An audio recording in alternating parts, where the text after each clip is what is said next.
Paranormal Story number 1, The Haunted Apartment.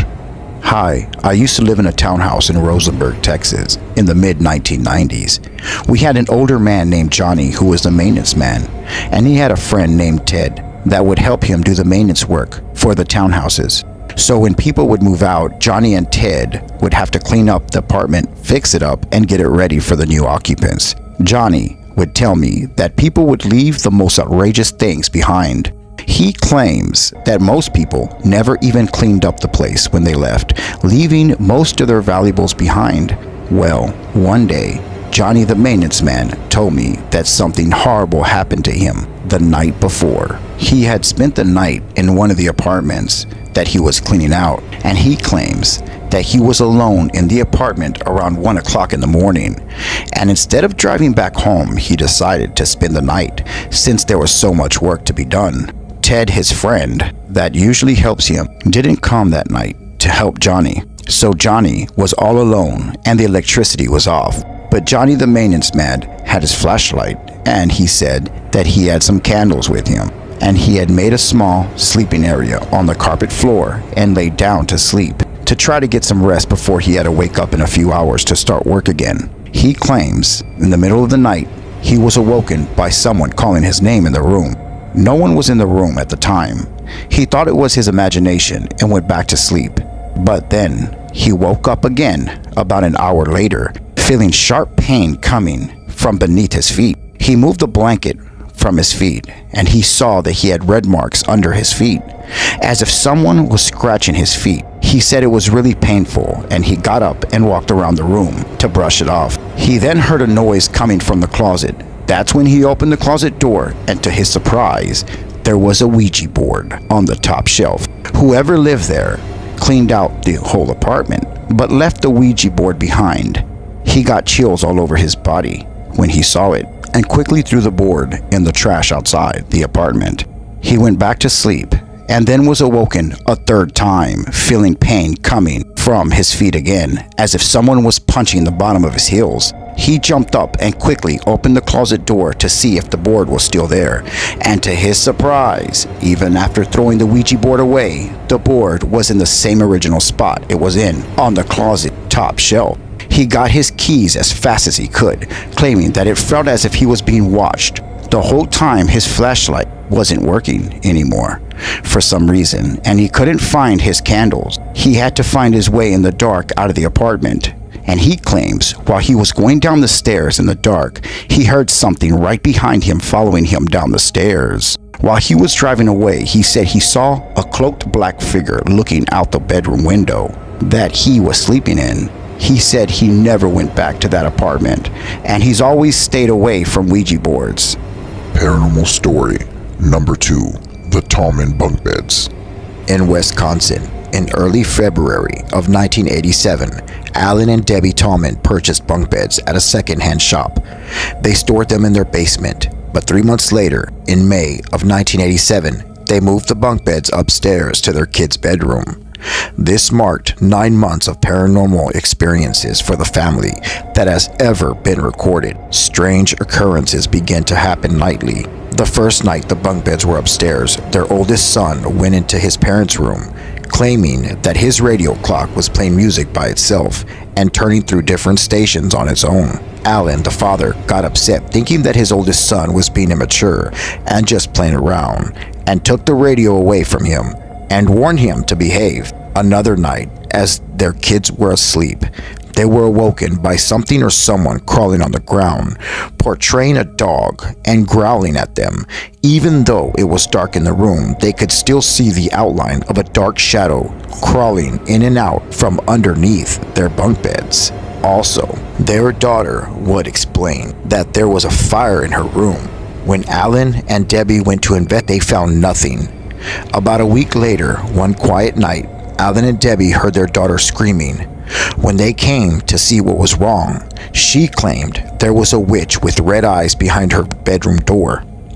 Later that week, Alan Tallman came home from working night shift around 2 o'clock in the morning. After pulling in the driveway and getting out of his car, he began to hear howling in the wind. The wind began to pick up, and the howling got louder. He then heard a voice say, "Come here," from around the side of the house. He walked over to the side of the house, and there was nothing there. When he came back around the corner to the front of the garage, to his shock and to his horror, the garage was on fire, with flames reaching past the rooftop. He quickly went into his house to retrieve a fire extinguisher, and when he came back outside, there was no fire, nor any indication of one. He walked inside the house and closed the front door in disbelief. As he reached down to pick up his lunch kit, it was thrown across the living room by an unknown entity. There was a night where Mr. Tallman had to go to work and asked his brother Todd to stay the night with his family to protect them from whatever was haunting their house. That night, around 2 o'clock in the morning, Todd was asleep on the floor of the kid's bedroom when he was awoken by a noise he heard coming from the closet. Fog began to slowly appear out of nowhere. He then sat up and stared at the closet door as it began to slowly open. What happened next will forever be a secret that no one knows. A bright light filled the room, and Todd witnessed something truly terrifying. He screamed. With no emotion on his face, we will never know what he saw, and to this day he doesn't want to tell anyone. He never said exactly what he saw at that moment, but Debbie entered the room and began to grab her children. She asked Todd, what did he see? But he did not answer her. He slowly walked out of the room like a zombie, with no facial expressions at all. After about a minute, he then snapped out of it and began to get the rest of the kids out of the house, and they left the house that night. The family then immediately had the bunk beds crushed by a bulldozer, and not long after that, they moved out of their house hoping that the ghost or entity would never follow them ever again. The Basement Ouija Board. When I was 16, this happened. I am now 28 years old. I never talked about this to anyone except for those that were present when this happened. This experience has scared me, and the events that took place will stick with me until the day I die. When I was a teenager, I never really talked to anyone outside of my family, and I grew up in a small town in Italy, which was completely isolated and surrounded by mountains. Being a small village, everyone knew each other. This, in particular day, was my cousin's birthday. News around the area does travel fast, so there were a lot of people there already when I got there. When I arrived, there were people jumping off the roofs into the pool. They were drinking, smoking, the usual stuff at parties. After the party died down, my cousins and I, along with a couple of her friends, stayed for a while longer. My cousin then pulled out an old Ouija board that my aunt had bought for her on holiday while she was in the United States. Back then, I really wasn't a believer of a ghost or paranormal, and I would usually make stupid remarks regarding the paranormal. But what happened that night changed everything.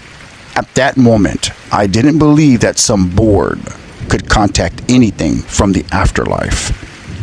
We all sat down in the living room in front of the sofa and set everything up. I got this gut feeling that something wasn't quite right about this board. I was half tempted to just throw it in the trash. When everything was ready, I was the first one to ask a question. I said, "Can you give me a haircut?" It was as a joke, just to break the tension. But the girl started getting angry at me and chastising me, and said that I could get lost if I'm not going to take this seriously. I said, screw this, that I'm out of here. But before I could leave, my cousin said, "But wait, can you just stop being an ass and just go along with it? It's my birthday after all." After feeling a little guilty, I reluctantly sat back down and watched them move the planchette from letter to letter. I ended up dozing off when suddenly I was snapped back to reality by my cousin screaming. She screamed so loud that I bet every single person outside of that house could hear it. I sat up and saw that she was crying, and then I noticed that her arm had been scratched. At first, I thought they were just messing with me, but then I noticed that my cousin was scared out of her mind. "I'm throwing this damn thing out," I said, as I picked up the board and threw it to the open basement door. It landed on the bottom of the steps. I then asked the girls what had happened. They said it scratched her. While I was sitting on the floor dozing off, something evil scratched my cousin. The girls then walked my cousin to her bedroom, leaving me by myself. After staring at the open basement door for a while, I decided to call it a night. I grabbed some snacks from the kitchen and sat down to watch TV. At about 2:30 in the morning, I started to get really sleepy, so I stretched out on the couch and closed my eyes. But after a few moments, I heard these painful scratching sounds, like long steel nails being dragged across wood. I got up and made my way to where the sound was coming from. I hadn't realized it, but I found myself at the basement doorway again. I opened it without a second thought, but the moment I did, there was nothing. It was just a dark, silent, motionless basement. I was way too tired for this, so I made my way to my cousin's bedroom. But to my absolute astonishment, the three of them were all sitting on the floor in a circle, moving the planchette across the Ouija board. "Really? You're messing with that thing after what just happened?" I said to them. They all looked up at me, but before anyone could respond, we all heard a loud cracking sound coming from the hallway. I had rushed back into the room that I had just come from. The basement door was completely destroyed, as if someone had smashed it right off its hinges, sending the pieces down the basement steps. We rushed to the basement doorway. I said, "Everyone, stay behind me. We'll all go down together." I had grabbed a candle that was resting on the dresser next to the doorway and had one of the girls light it up. Together, we all just descended the creaky steps, but as soon as we got to the bottom, I got this awful feeling that something was down there with us, something evil. Don't ask me how, but I somehow knew that something was on the ceiling right above us. I was scared to look up, but I knew that I had to. The dim candle light revealed a dark shadow-like form above us. It clung to the ceiling like a spider. I then saw its horrifying face staring right back at me. I fell backwards and said, "Everyone, get the hell out of here now." I led the girls back up the stairs and into my cousin's bedroom. After a while of pressing against the locked door of the room that we were in, and my heart beating out of my chest and listening to my cousin's cry, I then slowly sat down against the door and dozed off. Looking back at it was a dumb decision to stay in that house. To this day, I still haven't gotten an explanation of how the Ouija board went from the bottom of the basement steps to my cousin's bedroom. I am now a firm believer in the paranormal. Paranormal Scary True Story number 2, the Ouija board. These events took place in the summer of 2014, and I had just graduated from high school. I was enjoying my summer vacation before I had to set off to college. I really didn't have too many friends. Among the few that I did have was Phil, a pretty close friend of mine. I had a hobby of going to garage sales, and whenever I would see a sign, I would usually rush to it. I don't ever look for anything in particular. I just see if anything catches my eye, and if it's within my price range, I will most likely get it. So when I stumbled upon an old Ouija board one day, I got pretty excited. I have heard about people using Ouija boards to communicate with spirits, but I wasn't sure if the whole thing was real or not. So after bringing home the Ouija board, I called up Phil to see if we could try it out and if he was down for it. And we waited until my parents and my sister were out of the house.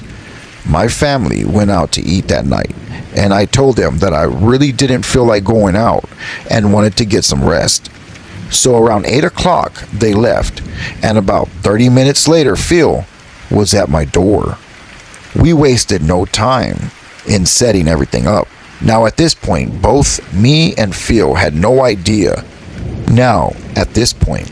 Both me and Phil had no dead relatives that we had known personally to contact. So we both just wanted to see if we could communicate with any wandering ghosts. So once the lights were off and the candles were lit, Phil started to get hesitant. He said, "Are you sure we should be doing this? What if we get possessed or something?" That's when I told him, "Come on, don't be a puss. This is our chance to find out if this thing actually works." That's when he hesitantly placed his hand on the planchette. I then placed mine. I then asked if anyone was here. The planchette then slowly moved to the word yes. Phil asked me, "You're not moving it, are you?" I then told him no, that I was not. "Are you a good spirit?" I then asked.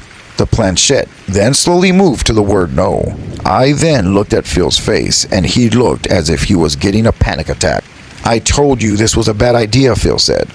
Looking back, he was correct. Despite him saying this, I made a really dumb decision by continuing the game. I told him to just calm down, and nothing happened so far. Let's just see what it has to say. I then asked the spirit directly, "What do you want?" The planchette then spelled out a message: "Your lives." All of a sudden, the candles blew out and the room went dark. That's when I heard a strange thump right next to us. I bolted for the light switch and switched it on, and what I saw next chilled me to the bone. Near inches from Phil's head was a fork embedded into the wall behind him. It was the same fork I had used earlier and tossed it into the sink. Phil turned and looked at it and went crazy. "Screw this, man. I knew this was a bad idea from the beginning. I'm out of here," Phil said. I didn't stop him. In fact, I couldn't even move. I just sat there looking at the fork in the wall in disbelief. After hearing the door slam, I remembered that my family would be home any time. So I quickly put the board back into the box. I put the candles back in their usual spots, and I finally unstuck the fork from the wall and threw it back into the sink. Once I was in bed is when my mind began to race, and I started to wonder, did all that really just happen? Did we actually make contact with something? I finally then fell asleep. Shortly after, I did not know what time it was, but I woke up on my backside. The only lighting that was coming into the room was the moonlight. I tried to flip back onto my side, only to realize that I could not even move. I kept trying, but my body would not budge. I admittedly became unsettled. I've never experienced sleep paralysis before, yet here I was, still as a statue, unable to move, not even 1 inch. It was then that I was able to look around the room, and what I saw petrified me to the core, and I will never forget it to this day. In front of my sliding closet doors was a black human-like mass. The figure was way too thin to be my father. Once my eyes adjusted to the lighting, I saw more detail. It was about 9 feet tall. Its eyes were 2 red circles. Whatever it was unearthly and terrifying. It was definitely not human. Just when I thought it couldn't get any worse, it began to move towards me and slowly approach me, stopping at the foot of my bed. Its arms began to stretch, extending to the floor. I then saw its arms slowly creeping up on the side of the bed next to me. I still couldn't move. I was unable to do anything. I could only watch in terror as its arms began to wrap around my forearms like a snake, squeezing me. I stared into its red eyes as its jaws began to open. The last thing I remember is the thing leaping forward onto the bed. I finally jolted awake, letting out the loudest scream that I could possibly utter. It was only after my family burst into my room that I realized that I could move again. My mother immediately came to check on me as my father and sister stared at me from the doorway. I couldn't sleep for the rest of the night. When the morning came, I called Phil and told him everything that happened. It turns out he had the same nightmare as me. However, in his, the creature did not attack him. We both concluded that what we contacted that night was extremely hostile entity. We both knew what had to be done.